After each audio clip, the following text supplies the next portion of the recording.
Ustaz, afwan di luar tema, Ustaz pernah menerangkan salah satu kajian mengenai qada dan takdir. Yang ingin ditanyakan, jodoh itu termasuk qada ataukah takdir? Oke? Saya tidak menerangkan masalah qada, saya menerangkan masalah qadar dan takdir. Ya, karena qada, ada qadar, ada takdir, itu berbeda. Ada qada, ada qadar, ada takdir. Yang saya maksudkan kemarin qadar. Qadar itu ketetapan yang telah diberikan oleh Allah sebelum kita terlahir ke muka bumi ini, ya, dan tidak bisa diintervensi, tidak akan berubah sampai kita wafat. Jadi ibu sampai nangis darah pun bikin status jutaan kali untuk merubah itu tidak akan pernah berubah. Ya, di antaranya ada dua, satu rizki, kedua ajal. Sedangkan takdir adalah ketetapan Allah yang dikukuhkan atas ikhtiar makhluk. Jadi ada usaha kita dulu, ya. Usaha baru Allah tetapkan, ya. Di antaranya ada dua juga. Satu, perbuatan kita apakah baik atau buruk itu kembali pada ikhtiar kita.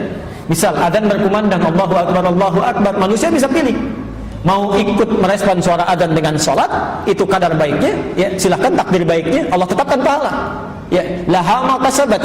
Tapi kalau dia memilih yang buruk, dia hindari adzan, dia kerjakan yang lain misalnya, atau bahkan maksiat, wa 'alaiha maktasabat, Allah tetapkan. Ya, supaya manusia memilih yang baik, Allah turunkan hidayah, diberikan hidayah. Quran surah 29 ayat 69. Jodoh masuk yang mana? Jodoh masuk kepada takdir, ya, bukan qadar. Dia harus usaha dulu, usaha cari. Makanya kata Nabi, tunkahul mar'atu li arba'in. Ya, perempuan dinikahi lewat 4 hal. Kenapa bahasanya dinikahi? Karena perempuan cenderung menunggu laki-laki yang aktif, ya. Tapi bukan berarti perempuannya diam, tidak, menunggu dalam kebaikan. Jadi kalau ibu ingin mendapatkan misal anaknya calon yang saleh, anak perempuannya, maka perempuannya pun beramal yang saleh, ya. Rajin tahajud, salatnya yang bagus, baca Quran, dia mulai menghafal, maka Allah pun akan kirimkan orang yang baik. Itu usahanya, ya. Tapi karena laki cenderung mencari, maka sifatnya lebih aktif laki-laki, ya. Tunkahul mar'atu li arba'in, perempuan dinikahi karena 4 hal, ya.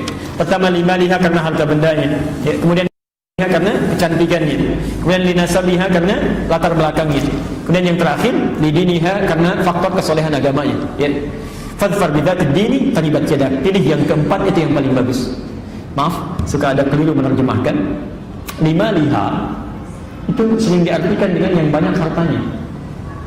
Saya kurang sepakat, ya. Walaupun ada kecenderungan orang memilih itu yang banyak harta, ya. Sebetulnya yang dimaksudkan adalah yang bisa mengelola harta suaminya, bisa mengatur, ya. Jadi kalau suami punya pendapatan 5 juta calon suami, jangan cari calon istri yang zakat mualnya saja 10 juta. Enggak akan nyambung. Dicari pasangan yang sesuai, ya, punya kemampuan 5 juta, cari yang bisa mengatur harta suami dengan 5 jutanya. Itu maksudnya, ya. Jamaluha bukan jamilah. Kalau jamilah itu cantik, paras. Tapi kalau jamal itu keindahan, ya. Kadang-kadang mohon maaf, ada kecantikannya nilainya misalnya 100, ya. Tapi cerewetnya juga 1000, ya. Itu bisa jadi nggak nyambung, ya. Yang dimaksud jamal itu kecantikannya bisa kepada paras, bisa kecantikannya di dalam. Orang katakan inner beauty misalnya, ya. Jadi itu yang membuat ketenangan dalam rumah tangga. Saya beri contoh, misal istri Nabi Zainab dengan Khadijah, cantik mana? Sudah pernah lihat belum? Bagaimana bisa jawab itu? Oke. Itu seringkali diilustrasikan Zainab itu kalau dilihat mata tidak berkedip, ya, wajah tidak berpaling. Karena itu Nabi pernah dituduh, Nabi itu menikahi Zainab karena hasrat saja, ya.